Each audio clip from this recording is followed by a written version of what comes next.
So guys, আমি আপনাদের দেখাবো কিভাবে আপনারা পিকে রাশ করে খেলবেন। প্রতি ম্যাচে পিকে নামে, কিন্তু পিকে নামে মারা খায়, মানে বেশি বেশি কিল করি। শুধু আমার গেম প্লেটা দেখেন ভাই, তারপরে বললেন সিম্পল বিষয়। পিকে নেমে এইবার দেখেন ভাই, 12-13টা কিল না করে যে পিক থেকে বেরোছি, তাহলে মানে কি? এই যে ম্যাপের মধ্যে দেখো কত এনিমি, এগুলো সব আমার হাতে মরতে এসেছে। এই যে নেমে যাচ্ছে, এখন একটা গান পেয়ে রাশ। এই যে ল্যাগ শুরু দিয়েছে মোবাইল। সাথে একটা এনিমি আছে, ডাউন হলো না ভাই। রিল্যাক্স, এখনই কিল করবো 4-5টা। দেখো খালি সুপার মুটকিটটা নিয়ে নেই।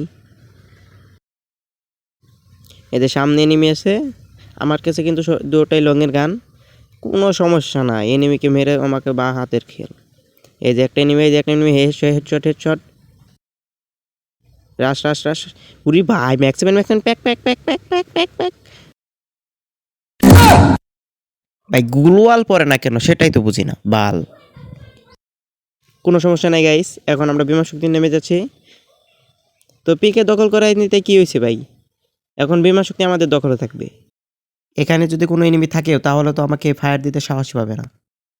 চলো ওই কে মারে না, মানে কিছু এনিমি সাহস করে ফেলে।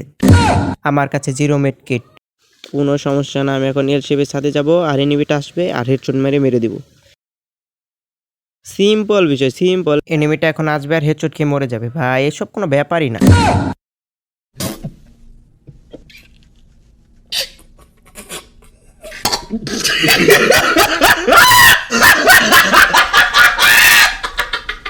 কেন মারবো, কেন হেডশট মারবো ভাই?